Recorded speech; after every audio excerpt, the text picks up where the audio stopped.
Team, welcome back to the Process Podcast. Today we sit down with Dr. Kylie Chen and we talk about the power of the mind and how it links to performance. Specifically with the CrossFit Open coming up, putting your name on a leaderboard.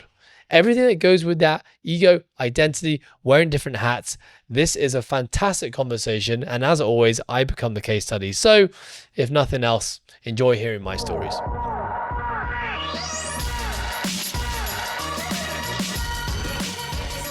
Dr. Kylie Chen, welcome back to the Process Podcast. Thank you for having me. Really glad to be back. This is the second time. Yes, it is. Tell me, who are you, Kylie, and what do you do? So I'm a clinical psychologist. I work at a Central Minds, working with adolescents as well as adults. Kylie, yes. when you were last on this podcast, do you remember what we talked about? So we talked about the inner critic. Yes. Yes. Following on from that, I can't remember which one came first, but you actually attended one of our athlete camps. So we'd invited, lots of high level CrossFit athletes who are chasing, I guess, the pinnacle of the sport in Asia. Absolutely. And you delivered an amazing talk on the inner critic. Mm-hmm. And actually, I haven't told you this, but I've done quite a number of talks, like public speaking events, where it has been around mindset. Yeah. And one of the quotes that you shared on that day was the idea of the number of thoughts that we have per day, how many of those thoughts are negative and how many of the thoughts are recurring. Right. And I've actually reused that quote because it's so powerful and it stuck with me so much when you shared it, because it just brought so much context as to why we think so negatively, generally speaking. Absolutely. So I wanted to share that with you. Like it made a really big impact on me. I'm really glad. And actually, to be fair, that quote in itself, when I learned about it, I was blown away. And I remember thinking about it, and I was like, that makes perfect sense. What is it? Can you just share it with us one more time? So now 60,000, I think I'm pretty sure it's 60,000 thoughts a day. 60,000 thoughts a day on average in a space like Hong Kong, for instance, or LA or New York. And about 48,000 thoughts are going to be recurring thoughts.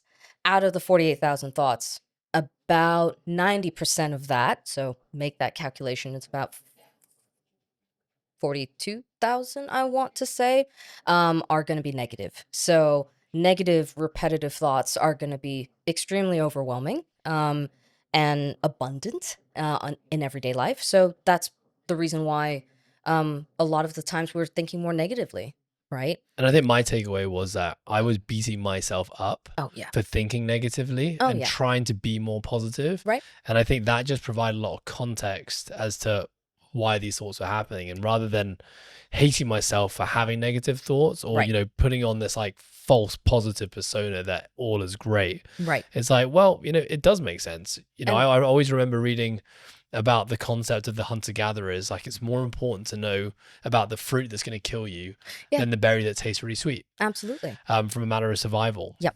Okay. Yep. So that was a great podcast. Folks need to listen to that 100%. But right now, where we're at in the calendar is that we are now 5 weeks away from the CrossFit Open. Yeah. You have been a member of this community for a really long time. You are one of our rare recipients of the 10 years of trust in the process here at Coastal. Yeah. So you know CrossFit well. You've also been a part of many CrossFit Opens with this community. Yes, I have. And so I thought you were the perfect person to bring in here. And so with the theme of CrossFit Open, and obviously what the Open is, for those who don't know, it is an online competition for all ability levels that anyone can do anywhere in the world. One of the big parts of the CrossFit Open that makes it a little bit different to just turning up to your gym or your affiliate and doing a workout is the leaderboard. Yes. Right? So we sign up.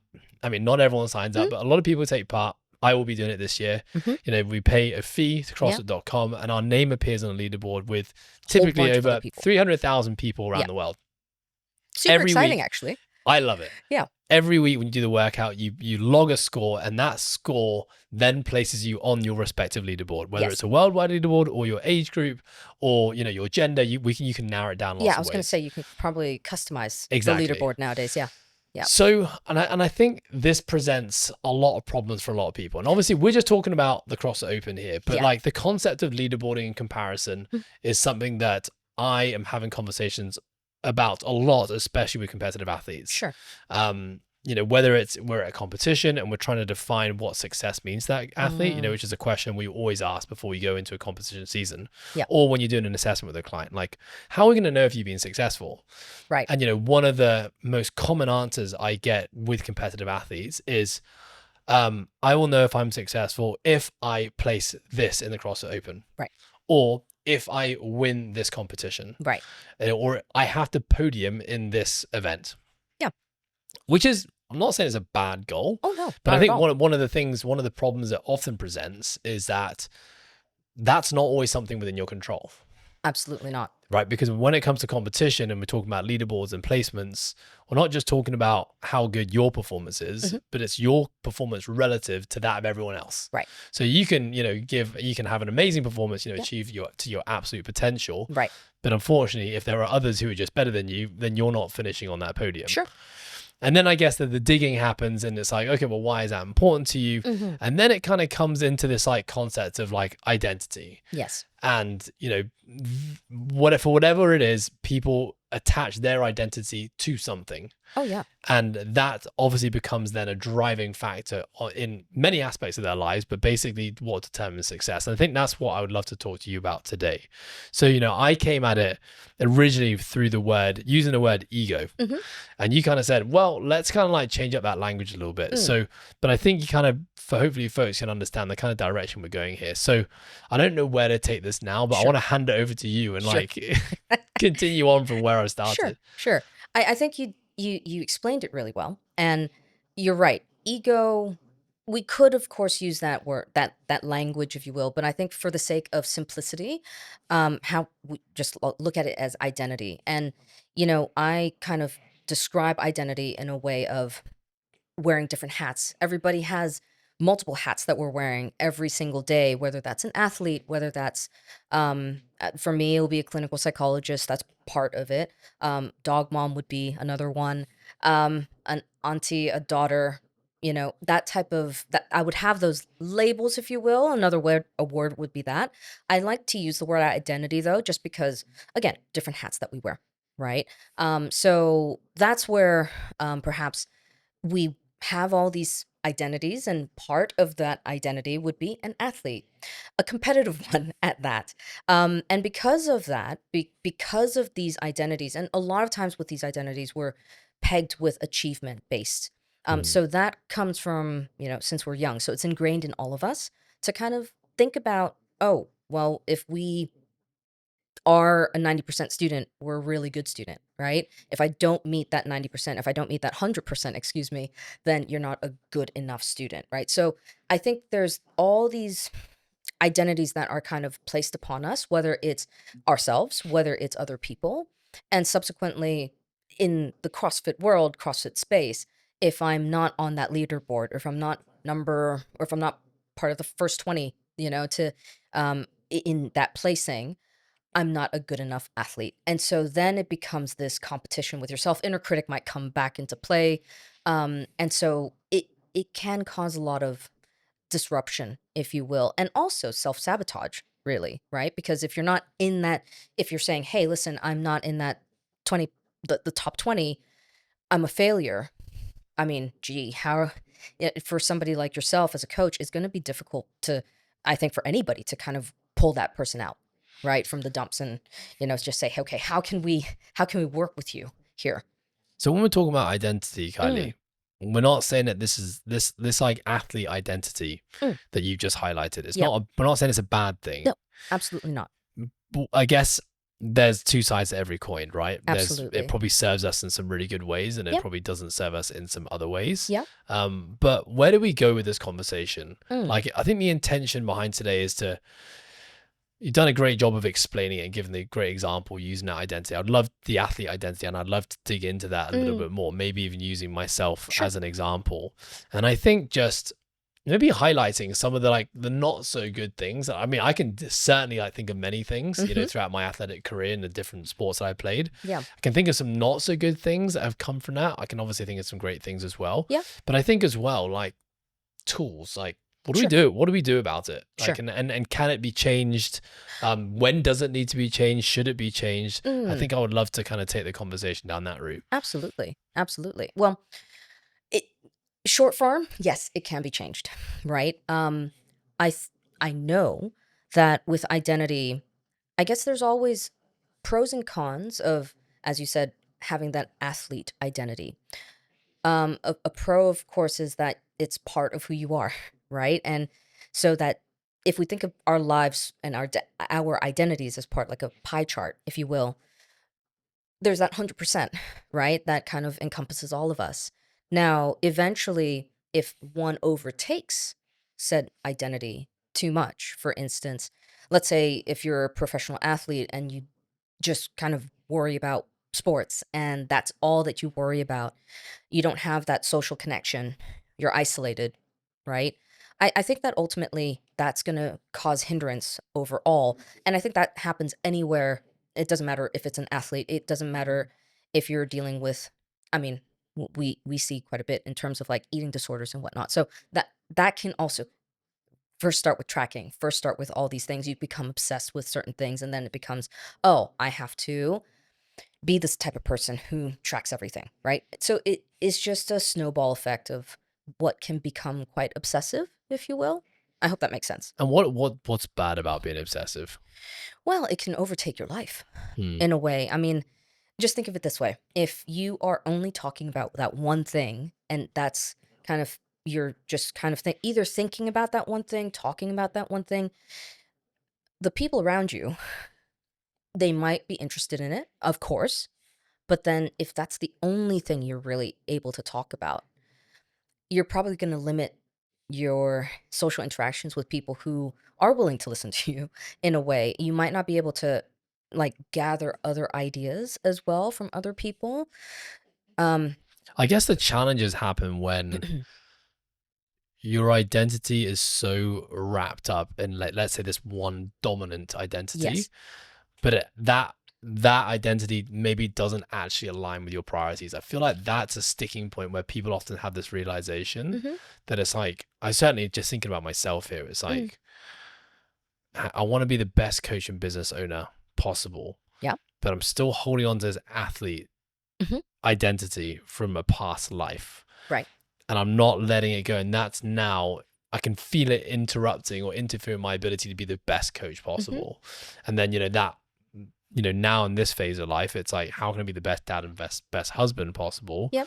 Um, But then you also and if I have, have this athlete hat on, like, I've got 24 hours in a day. yeah, Where am I distributing that time and that energy? exactly. And you are running a business as well, Yes. right? So again, all these different identities, right? Different parts, if you will.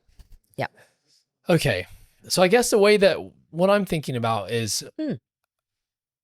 okay, I think let's stick with this athlete mentality, Yeah. this athlete identity. Sorry. Mm. I see like a good side of this, when you're so obsessive and like everything that you think about is related to this thing, it can probably be quite an effective means of getting you better at the thing. So in this case, being Yes. an athlete. Right. I guess the thing that I think about is, and I guess I do want to use the word ego, because Mm. I feel like ego is a term that is actually used more negatively Mm-hmm. in this day and age, right? So you hear the things like, that person's not going to take part in the open because they have an ego. Mm. That person's not going to join the Saturday class and do it with all of us because they have an ego. Right. That person is unwilling to, do the scaled workout because of Right. their ego. So we use it in a very negative way, Right. but what are we really saying there when we say that? Well, ultimately, it's the fragility of said ego, right? I mean, if we're talking about that context, it's like they're not doing it because they wouldn't be able to see themselves fail, Yeah. ultimately, or that they would not be able to podium or whatever it may be. But more than anything, it's going to be like, hey, they either podium or they finish first, basically, right? I guess that's Yeah. usually the goal, right, for a competitive athlete. Or it's like, I want to Or I want want to to beat be, Kylie. yeah, I want to be, that'll be easy. But I I was mean, going to say Karan, but that would be easy too. he's not even here to I know. defend himself. You'll listen as well. I know. I can't wait. Oh dear. Oh dear. But yeah, I mean, ultimately, it's that ego, that fragility. Just taking into context what you just said, it's Yeah. more of that fragility of the ego, and that they're not able to stand losing. So I guess that would be, you know, not winning, Yeah. basically losing and not being able to. But I think when we make these like comments, right? Mm-hmm. Kylie has an ego and that's Mm-hmm. why she's not doing X. Right. It's like we're saying it because it's like we're saying it almost like they have a disability. You know what I mean? Mm, It's like you're poking fun at disability in a way. Do you know what I mm, mean? It's like they are just a lesser person because they have this ego ego. problem. Yeah. And I think that there's another part of it that I think the lens that I look at it through more is I just think you could be so much happier and more fulfilled in your life if you didn't have it. Oh, Do you know what I absolutely. mean? That's because for someone who's had to do a lot of shedding of different identities over the Mm-hmm. years, it has just brought me to a place now at 38 years old where I just feel so much more free. Yeah. But like, how do I put that into words? Why is it bad that someone is potentially, has this all-in identity on this one thing? And why do we look at that person as if like they are in a lesser place than we are if we don't have that? Do you know what I'm trying to say? I do. I think for a lot of individuals who haven't gone through that shedding, if you will, you've taken the time, you've taken the effort to actually shed, I mean, whether it's your identity, your various identities that you hold, right? Um, and as a result, I think you've done the hard work, if you will. A lot of people, the reason why we hold on to said identities for the longest time would be because they've served a purpose for some reason, right? I mean, um, and then, as we talked about, there might be a clash in terms of timing. We're not able to devote that much time to this. So, what would happen if we have to let go of that? I mean, there's a bubbling question all the time of what do we do in the event that one of our parts, if you will, has disappeared or that we no longer have that part. Do we fill the void? Do we Hmm. like with something else, or does it just give us more time to be that great dad, for instance, or to be that great husband? Does that make sense? Yeah. So, um, I think for the most part, for those individuals who, I guess, when we talk about the context of that fragile ego, it's something where I think many of us haven't really gone through asking the really tough question as to like, what does it mean to beat somebody in the open, for example, right? Or what does it mean to be on that leaderboard? But it's because we are so connected to that leaderboard and that becomes such a big thing, especially for the 3 weeks that we have, Yeah. right? So So what yeah. are those important questions that we need to ask ourselves, Kylie?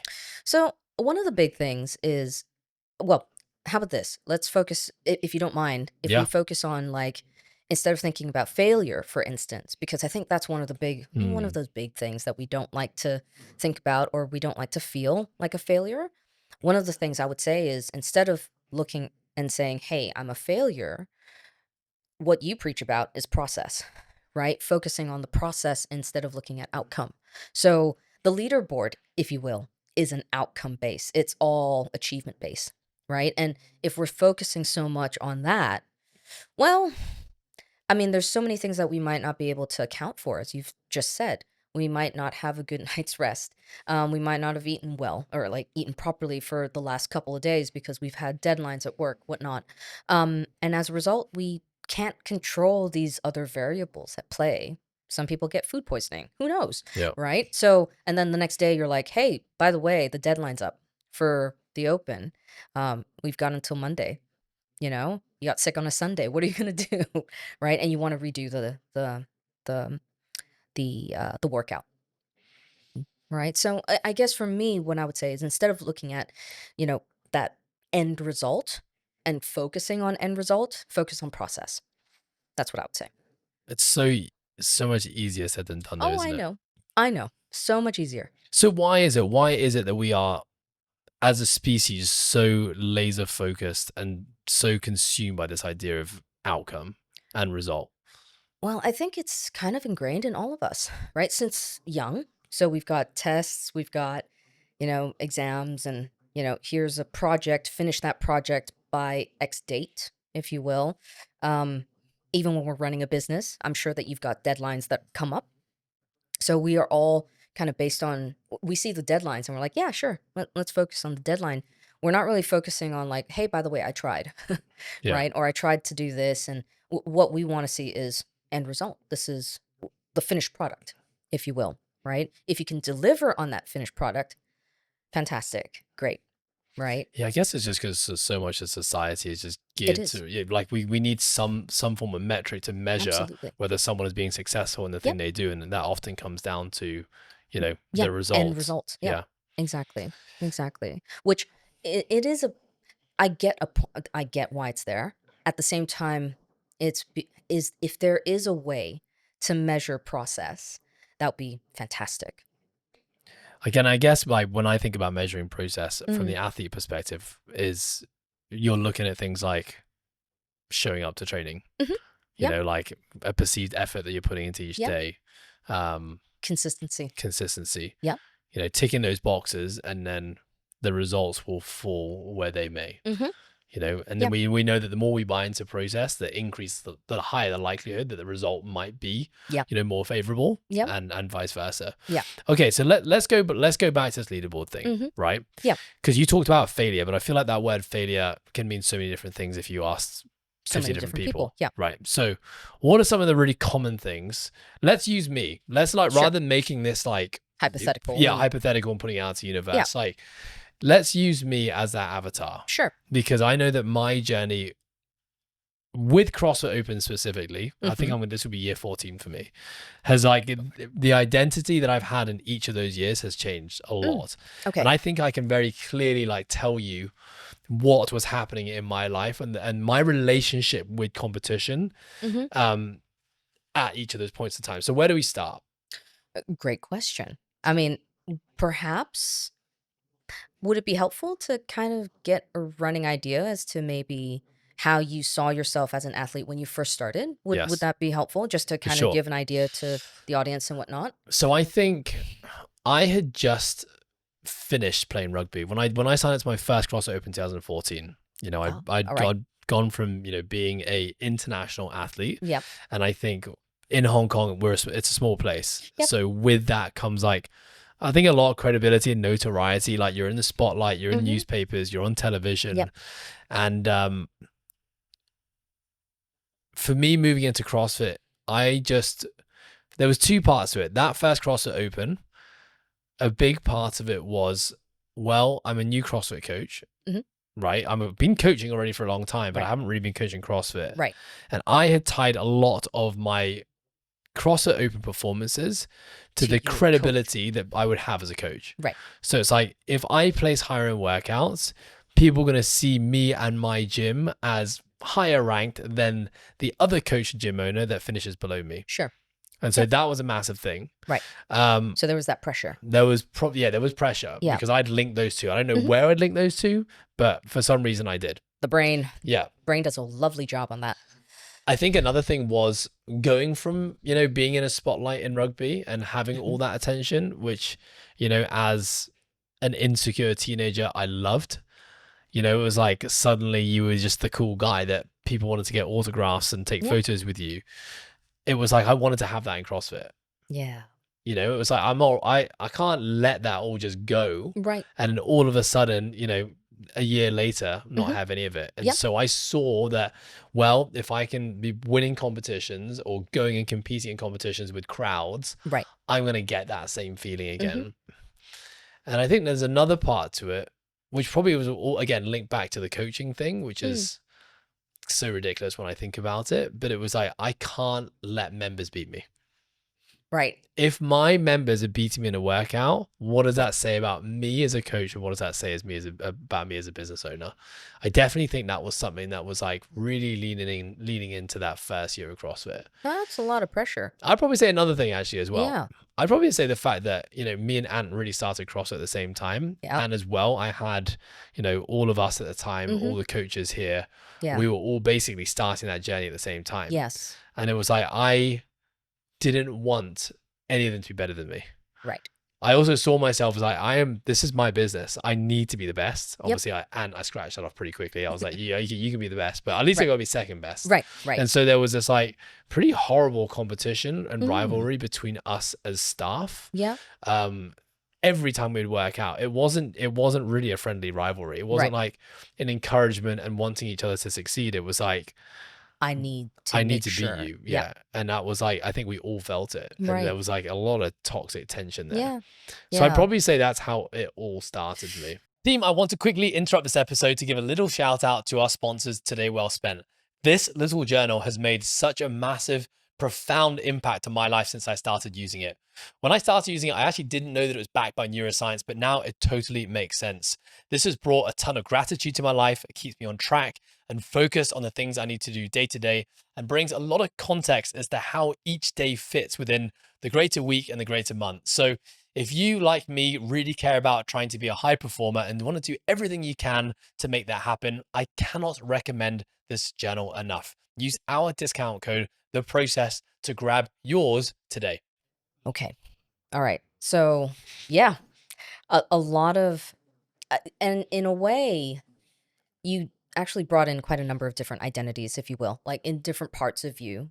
Your, your retired competitive athlete, rugby in a way, that world, what you expected or what you really loved about that, and trying to replicate that, plus the owner part of you, so different hats now. Yeah. And then subsequently, making sure that you were the best, like you were trying to really push it, if you will.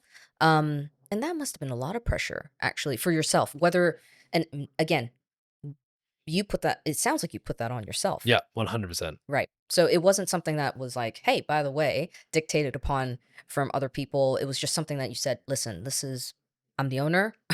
um, I'm, I'm the senior coach here.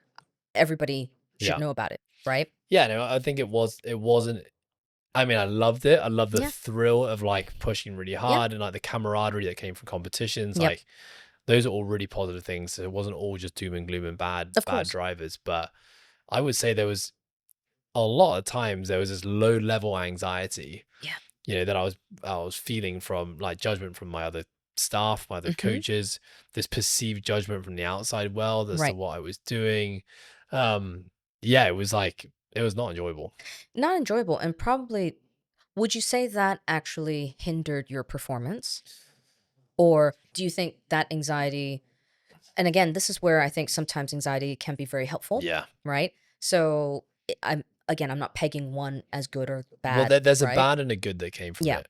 And the Yeah. good was that I had this like whether, you can say it was like an extrinsic motivator, Mm-hmm. but it forced me to push really hard. Sure. I was training like an animal, and like I was very happy to put myself deep into pain caves Right. because anything Yeah. to do, accomplish the things I just spoke about. Yep. The not so good thing was that I was doing it at the expense of my health. Yeah. Right. And so I knew, my knees were in pain, my shoulders were in pain. I had insomnia. Yeah. I was trying to balance all this while I was running a business. My gut health was bad. I was getting sick, every couple of months. Yeah. So I could see all these things happening. And that's because, I was just ignoring the signals because I had just like, this driver to do all these things was just so much greater than that. Yep. So good and bad. Good and bad. Yeah. But I remember the turning point for me. So I Yeah. existed in that space probably for the first 2 years. And this is like training twice a day at that point in time. Okay. So after 2014, I qualified to regionals, which is basically like, other than the CrossFit Games, it's the highest you can go in the sport. Yeah. And I'd only been doing it for, 6 to 8 months. Yeah. And so immediately I remember qualifying and thinking, I shouldn't be here. Right. Like I am not good enough to be competing at the level because, the competition and the work weights and the workouts just got so much harder. Yep. Mm-hmm. And I knew that I didn't have the skill set. And of course, my biggest fear was being exposed. Yeah. Right. I'm going to be now on a stage. I'm going to come dead last. People are going to see how bad I am. Right. And then all those things, right? What are my members going to think? What are the other coaches going to think? Yeah. What are people going to think about my gym? I'm just going to look like a fake. Yeah. People are going to think I cheated in the open to get there. Whereas I just got really lucky with the workouts. They just happened to be really good for me that year. And so I actually declined that invitation to go and compete because of This was in 2014. 2014. Okay. We went on a team. So Right. I declined my individual invitation because I was just all those things were just petrifying. So in the wake of that year, I basically remember telling myself that if I want to qualify again, but I want to be in a position where I could say yes and Right. not be so terrified of what everyone would think about me. And I didn't think about it through that lens though. The justification I had to myself is that I just need to be not as bad at these movements. As I And then I was in wouldn't be, yeah, 2014. then I Right. wouldn't just, I wouldn't embarrass myself in my eyes if I Right. stepped on the floor and did it. Right. So the interesting thing is that year I hired a coach. Okay. I ended up working with this coach for 7 years and we created a great friendship. And he's actually, just on the podcast, Kyle Ruth. And by hiring that coach, all those anxieties that I had doubled. Right. Because it was like, now I'm investing in someone, money and time. Right. I had created this expectation that now the world's going to think that I'm going to be twice as good as I was. And so the pressure actually doubled. Now, my progress also Increased a lot. Yep. Like I started to really iron out these holes in my games. But the turning point for me was the 2016 CrossFit Open. So this is, I've been working with my coach, or 2015 actually, the first year working with him.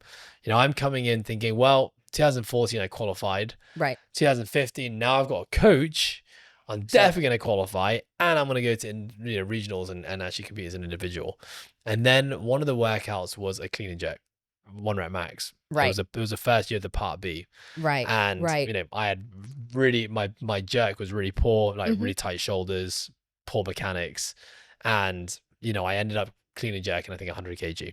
Okay. Which put me so far down the leaderboard. And that was I think that was week 2 of the CrossFit Open. Probably. And yes. that was like a huge hit to me. Right. I remember thinking I'm done with this. I'm not even going to do the next week of the Open. Yep. This is so unfair. Why did they put a clean and jerk? All these horrible excuses, and just really just not happy the way that I was speaking about myself and just making lots of excuses. Right. And I think that turning point for me was actually really powerful because I then went on, I actually, of course, finished the CrossFit Open and I gave it full effort, had really great performances in all these other workouts, but it really allowed me to reevaluate everything. And I was like, did I like that version of myself that came out there? And I didn't. And it really made me really relook at my goals. I was like, okay, realistically, if I'd had my best clean and jerk day ever, what would I have actually been in the leaderboard? Realistically, I probably could have jerked 10 more kg than that. I'm still going to be in the bottom, the bottom third of the leaderboard. Would have actually made a difference. And that was actually the year where I was like, you know what? Actually, I don't think I have what it takes to be at the top. It was this realization that was like, your holes are just so big that relative to where I need to be competitive, you're probably not going to get there in this lifetime. And it was just an honest chat with myself. And I think that was the year that I totally changed it was a first quantum leap in changing my mindset around CrossFit and competition, where I remember after that year, I was in a lot of pain. Joints were really sore. Health was deteriorating. And had a poor performance in the Open. Sitting down with my coach and basically saying, okay, I think we need to relook at this. I need to relook at my goals. What do I actually want? And some of those goals became less about, qualification to regionals and hitting 100 kg snatches. And it was more like, I need to be out of pain. I would love to improve my overhead position. So should a jerk ever come up again, I could actually do it. Strict handstand push-ups, I'd love to be able to do those. Can't really do them right now. So we went from training twice a day to once a day. Went from doing 3 hours of training to 90 minutes. All those things my body started to improve. My pain started to reduce. And then as the next CrossFit Open came around, I had just a totally different mindset to it. Now it was like, okay, well, actually, I don't really have any goals related to trying to qualify to the next stage now. So being an individual athlete at regionals, don't care. I'm going to give each workout one attempt. I'm going to do it with the community on a Saturday. And I'll give it full effort, but the outcome actually isn't important to me. And I think the next 2 years were actually the years where I placed highest on the worldwide leaderboard. And just because I wasn't fueled by the leaderboard anymore. So that was probably a really big turning point. Should I continue or do you want to interject? Well, I was just going to ask you the question, right? If we were to kind of dig in a little bit more, would be, you made that turning point, which was, okay, I needed to reevaluate my goals and first of all, not be in pain. Look at more skill set based, if you will, and kind of having that realization that the competition gap and what you would need, I guess, to qualify or to be that individual athlete, it's just so, and unless you do so much, right? Or you would have to train, you would have to do all these different skill sets. I guess I the basically have to quit my job. pretty much, right? And be a full-time Yeah. athlete, pretty much, And right? even then, I probably still wouldn't make it.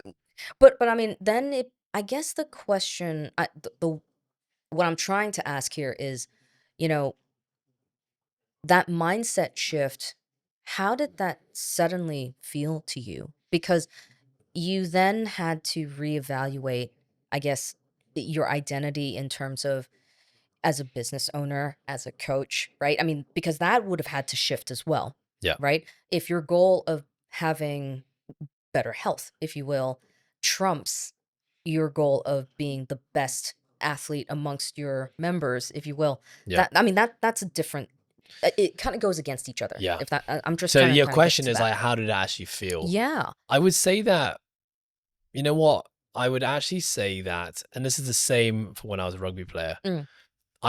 The message and the image I would put out to the world was that the thing that was most important to me was being the best athlete possible. But Right. actually, it wasn't. Right. So even in my days of CrossFit, the early days, saying that I just want to be the best athlete possible, Mm-hmm. truth be told, it was never more of a priority than my business. Right. And it was actually never more of a priority than my clients. I just put the image out there that it was. Mm. And I think having that failure Mm. in 2015 Mm-hmm. was a chance for me to really ask myself, like, what actually is my priority right Right. now? Like, is it actually like doing all this hard work? I'm like, no, it's not. Mm-hmm. But it wasn't an overnight thing. This is Right. actually something that like I wrestled with And chipped for away. months. Yep. You know, I was in like a deep dark hole after that CrossFit Open. You know, Sure. like I just felt like I'll use the word ego, like Mm-hmm. I'd just been totally assaulted. Yep. And you know, like my self-esteem was super low, my Right. confidence was super low. I felt like I didn't even belong in I'd see, you know, like 4 high-level CrossFit guys, CrossFit athletes all having a conversation about the workout, and I'd be like, I don't even belong in that conversation. Mm. And I'd remove myself from it. And so this shifting of identity, I guess, Mm-hmm. didn't happen overnight. Yeah. It was like months and months and months of just continuing to do the thing that I was doing, and Mm-hmm. it just every day feeling less and less right. Yeah. Like this just doesn't feel like it's what I should be doing. Right. And then I think, you know, having a great coach to ask me that question, because he could probably see it and feel it, Yeah. and said like, maybe we need to reevaluate your goals. Mm-hmm. And then of course that was tough, because it was like, that was the real letting go of actually, I don't want to be this athlete that I Yeah. thought I did. Yeah. And so once you articulate that, yeah, then, but once you're able to articulate that, I guess that would always be that turning point for sure, the realization, but then being able to say, okay, then what can I do now? well, I think also a terrifying thing for me was that I had created the image in my head that my coach would not like me. He Oh would dear. not want to work with me anymore. But I Oh think a dear. lot of people have this. Yeah. They wouldn't Yeah. want to work with me anymore Mhm. if I didn't want to be this great athlete. Right. And I've worked with people so many times over the years who've Mm. come to these very similar realizations, who say, actually, you know what? I really don't want to let you down by saying this to you, but I don't Mhm. want to be an athlete. I'm like, Cool. I'm just stoked that you know what you want to do. Yeah. And Yeah. like, I can absolutely serve you and help you achieve that. Or, you know what? Actually, that's not my area of expertise. And I Let's think, move. yeah, I think I Yeah. should, you know, let me find you someone else that can take you on from here. Yeah. But I definitely think that was another driving force, like Yeah. not wanting to let him down. Yeah. And you know, I'm just grateful that he was there to ask me some great questions, and Mhm. he was like, yeah, let's do it. And then, Yep. you know, performance actually went up. Yeah. Yeah. Because I think ultimately you figured out your why.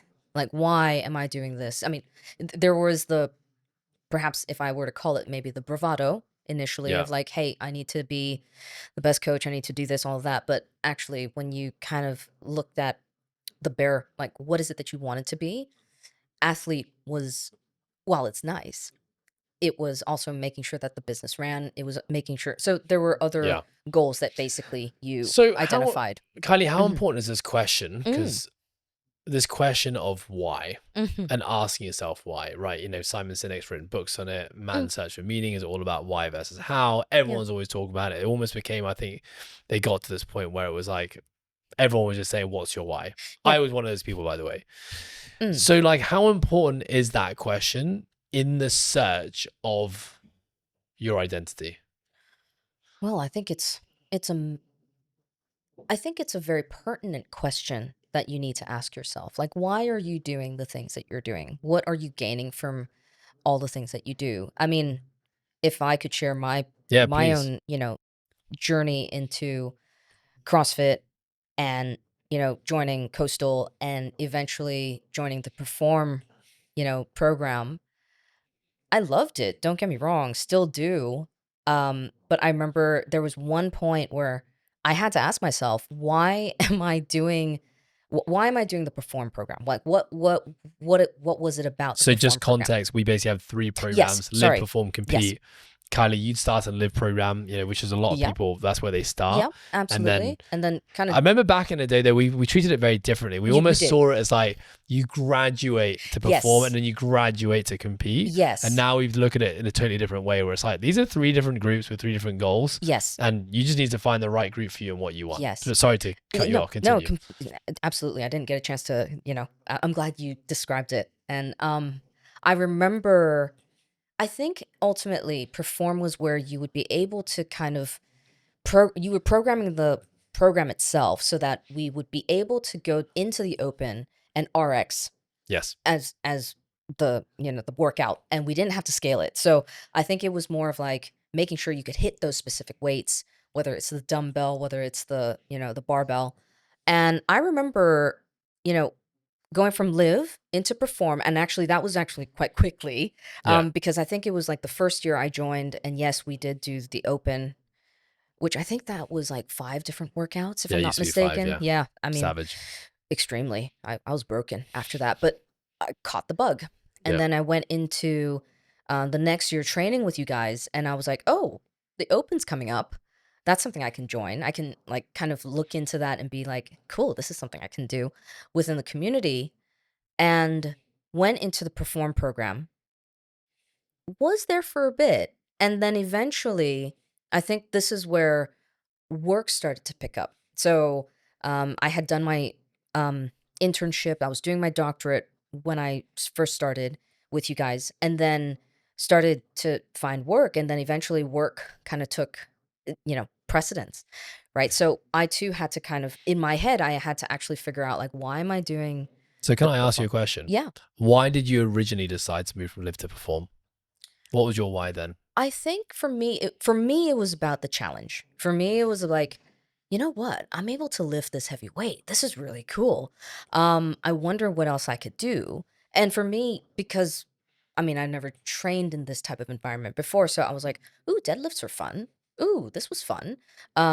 Started learning about pull-ups and, kipping pull-ups and, all of that stuff. So I think there was the intrigue, if you will, for me Hmm. to, and the curiosity of how Yeah. far I could push myself. And I mean, I remember getting concussions and whatnot from the wall ball. So probably not something that you wanted to hear, but I did. That's because we had to throw. We used to have to throw wall balls to a ceiling, That's true. so they would come rocketing down at you. And if Yes. you didn't get it like perfectly on the spot, Yeah. it could take your head off. Yeah, Yeah, exactly. yeah, good Exactly. times. That was great. 6 kilos. It was Yeah, fantastic. But yeah, I mean, laughs and laughs aside, I think that was my why. I wanted to try and figure out where my potential was. So I kept pushing myself and kept pushing myself. And because of that, injuries started to creep up, Hmm. right? Concussion was one.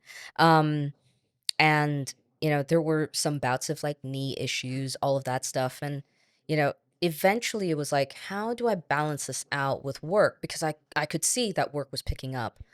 I needed to be there for my clients. I couldn't just, you know, be laying after like one of those horrible anaerobic sprint days, Yeah. and just be on the floor Just dying. context here, guys. We used to have a day called Lactic Tuesdays, and Was it Tuesdays or Thursdays? Was it Tuesdays. Tuesdays? Whichever day it was Yeah, they were very, horrendous. very poorly attended sessions. I wonder Yeah, why. we used to just try and mess you guys up as much as possible. Thank you. Yeah, Thank you. It worked. yeah. Well, It well done worked. for you for turning I up. think no, I turned it once and then I There we decided go. never to Yeah, do it again. smart.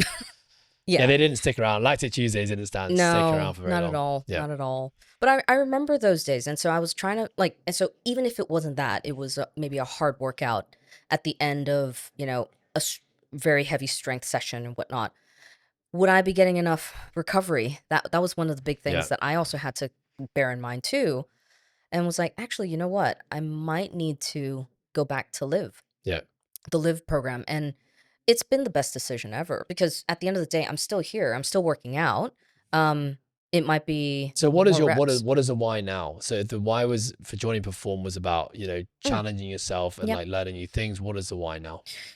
The why now for me is to take care of myself, and making sure that physical health is part of. I mean, physical health, mental health is all kind of interconnected. I would argue, um, and I would say that it's one of the things I need to do.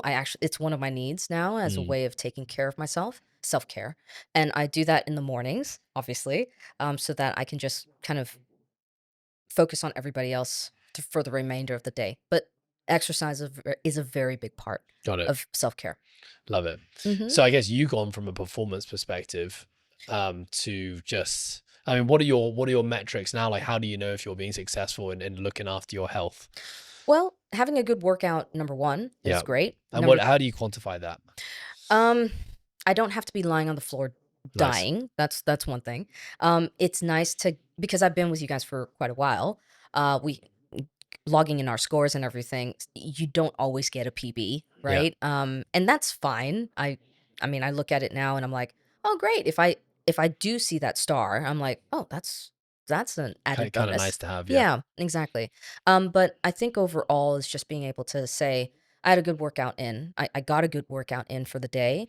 I'm It's kind of set me up well for that day.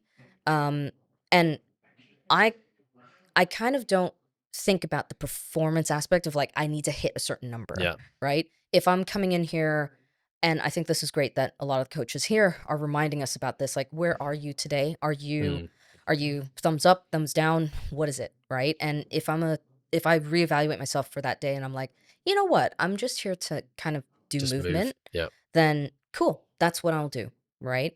But in the past, I would say, oh, come on, let's keep going. I Yeah. think that's especially when you're in that perform category, maybe that for me, at least personally, Yeah. I was I like, think it's as well like a product of your environment. Everyone else yeah, around you in your same category is pushing. yes, It's hard not to also, be a part of that. yeah, In the same way that absolutely. if everyone in your group is sandbagging, it's really easy to also sandbag.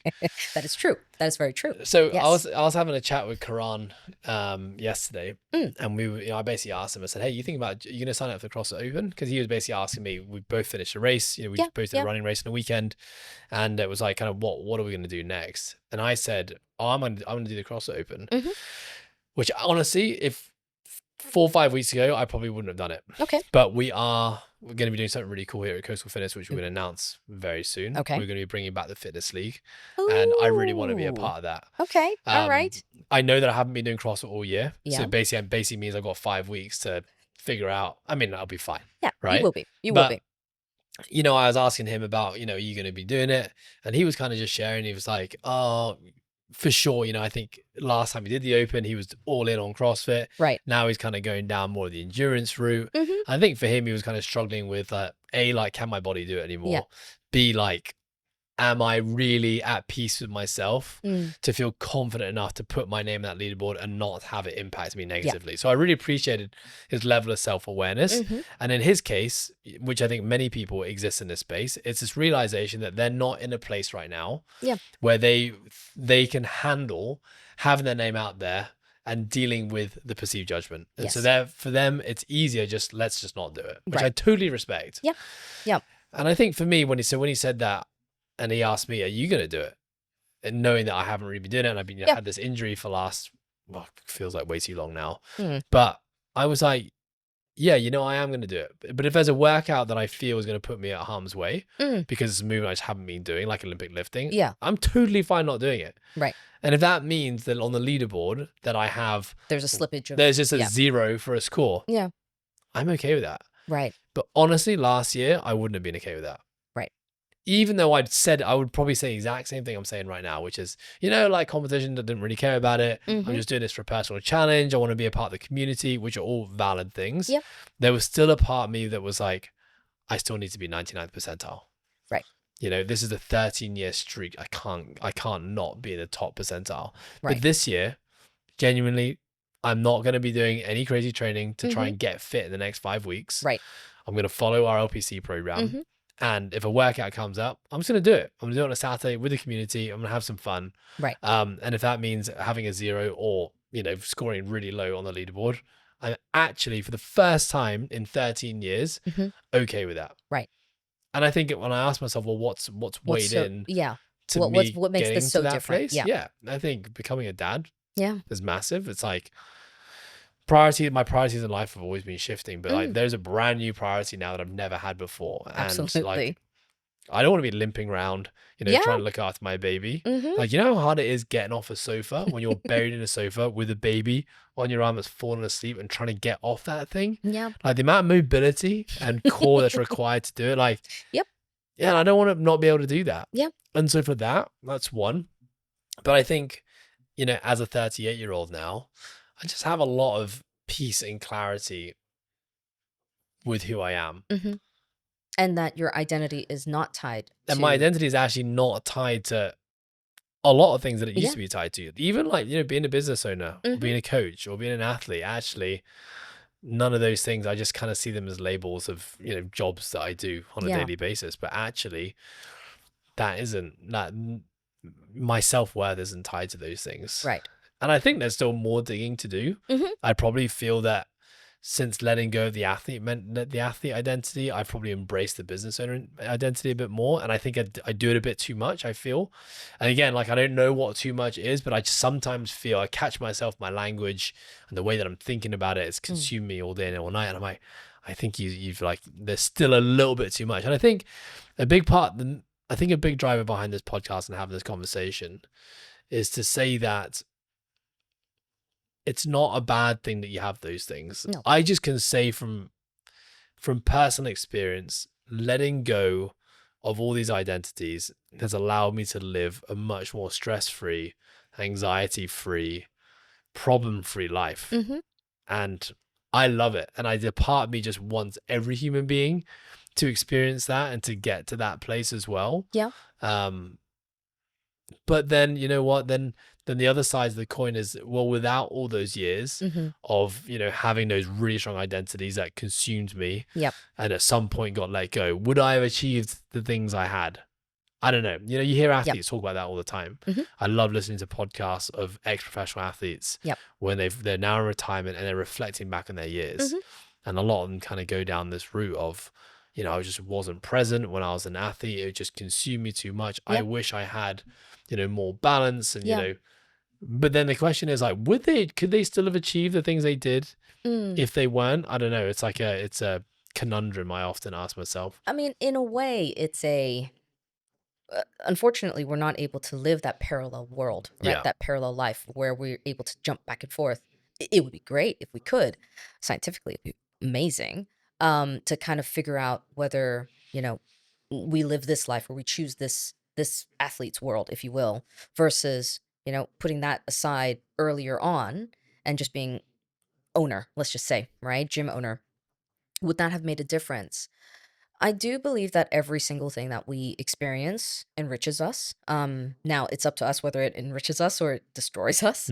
At the same Nice, I time, like that. though, yeah, I mean, it's true because every experience is probably going to teach us something. It's whether we want to learn that lesson or not, right? So, definitely, there's going to be some, I think, experiences along the way that's going to give us a better idea of what the world is, how we then prepare for that world.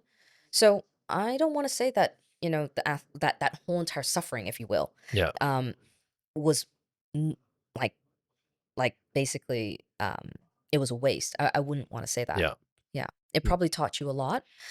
If you didn't have that, maybe I want to say maybe you wouldn't have the connection, if you will, of like, maybe that's what's allowing you to connect with a lot of your clients as well. No, for sure. It's taught me some amazing things. Yeah. Okay, let's go full circle on this now. If there are people listening to this that, and they're listening to this and they're thinking, that is me. Like I have my reasons as to why I don't want to do this thing. Let's use this thing as a CrossFit Open. Yeah. And a lot of those reasons are tied to things like fear of judgment from other people, because perhaps they tie their self-worth to where they fit on a leaderboard, or where they sit on the leaderboard, or how they stack up in their gym, or Mm. whether or not their peer is going to beat them or not. Yep. What are some really important questions that these people need to they can start asking themselves? Because we're not saying like break that Mm. now, but what are Right. some important questions that we need to ask ourselves? If we're able to, and I think this is the key here, it's being inquisitive and curious Mm, about why. yes. I think that's one of the big, and you asked the question earlier, is why important? Yes, I think it's actually very, very important. And being inquisitive about that, regardless of what the answer is, because I know a lot of people will ask the question and they might become embarrassed about that why, Mm, right? Or they might be like, "Oh, I don't really know if I want to share my why because it's kind of embarrassing." Maybe it's that, you know, it's trying to prove that my 13-year-old self could still do it. I mean, in a way, right? I yeah. mean, if they're 21 years old and they're like, "You know what? I can still do it. I can still do, I'm invincible and I can take on the world." Fair, right? But it's understanding where that why is coming from. And regardless of what that answer is, it's just being honest about that. And then what do you recommend for people to take on that question? Because I know I've asked myself that question many times, but Mhm, when I'm alone and it's in my own head and I'm just, sitting there looking out, or probably sitting on the MCR on the way home, and I'm asking myself that question, mhm, the thoughts are just swirling. I'm never really getting clarity on it. mhm. Like recommendation or advice on how people can really sink their teeth into that question and, move forward from it. So, I always like to I always recommend journaling if Yeah. Do you possible. journal? Well, not regularly, I should journal a little You bit know more. what? Right now, I'm not journaling because I ran out of pages on my today well spent. No. And just saying that, Yeah. like literally since having a baby, I Oh. realized I haven't had my journal Oh, because I no. keep on forgetting to get a new one. I'm going to get one straight after this. Sorry, Yes. continue. No, no, of course, of Thanks for course. reminding me. Yeah, yeah, yeah. No, but journaling I think is it's actually a very important process. And I say this because it's being able to take whatever that's in your head and dumping it onto a piece Yeah, of paper, right? Regardless of whether it has to be that particular journal, like today well spent, or it can just be a journal that you have freehand. dedicated Yeah. that is free, just and being able to potentially ask yourself these questions and explore them without judgment. So Yes. I think that's always the hardest part because there is going to be judgment no matter what from if we're just kind of doing it ourselves But you know in a how many way. times I've written something down Mm, in my journal and yeah. like I'm not even honest with myself Yeah. because you know what I mean? Yeah. I'm justifying to myself this other answer that's not actually true. Right. Why the hell do we do that? Oh my gosh. Why do we do that? Well, I mean, there can be a certain level of shame Yeah. and embarrassment. Shame is a very powerful emotion that kind of prevents us from getting to the very bottom of something. It prevents us from moving forward as well. If we're able to just kind of move shame aside, or at least be able to say, listen, I recognize that this is shameful, right? This, whatever it may be, the answer might be shameful. Um, That is that's extremely powerful because you're able to at least name it, identify it, and not judge self. Because and that's the biggest part, right? Because I think when you're ashamed about something, you're more likely to judge yourself. Yeah. Like, Definitely do that. oh, if I'm ashamed about this, I've failed at this. Okay, that doesn't make me a great partner in life, whatever it may be. And then, oh, but I should have. And this is where the inner critic also kicks into high gear again, right? Because it's like, I should have been a better partner, Yeah. or I shouldn't be ashamed of myself, right? I know I shouldn't be ashamed of. So there's this internal. This is why I say just write things down, Yeah. you know, um, just so that you have the thoughts, and because the thoughts are always going to be there, right? Do we want to highlight every single one of those 60,000 thoughts? Probably not. It's going to be a lot, Yeah. right? So that's why I say write it down. That's what I would say. Love it. And Yeah. if you just hate writing, because I think a lot of people do this They do. idea of like writing. I mean, I was that guy as well. Like Mhm. writing in a journal was a bit woo woo for me. Right. What's plan B? Well, firstly, I completely understand. However, there's research that's done actually about that whole, especially writing instead Yes. of like the typing Yeah. bit. Pen to paper. Yeah, to pen to paper and how that can be very, very helpful. So I would say if somebody's a little bit iffy, on that subject of writing, I would challenge that person, write for 21 days, right? Just give yourself 21 days. Regardless of what's happening, it doesn't have to be long, but try to get into the habit of Yep. it, right? So if they're still like, you know what, I really don't want to do the writing bit, right? What I would probably say then, as perhaps a therapist, as a clinical psychologist, is why?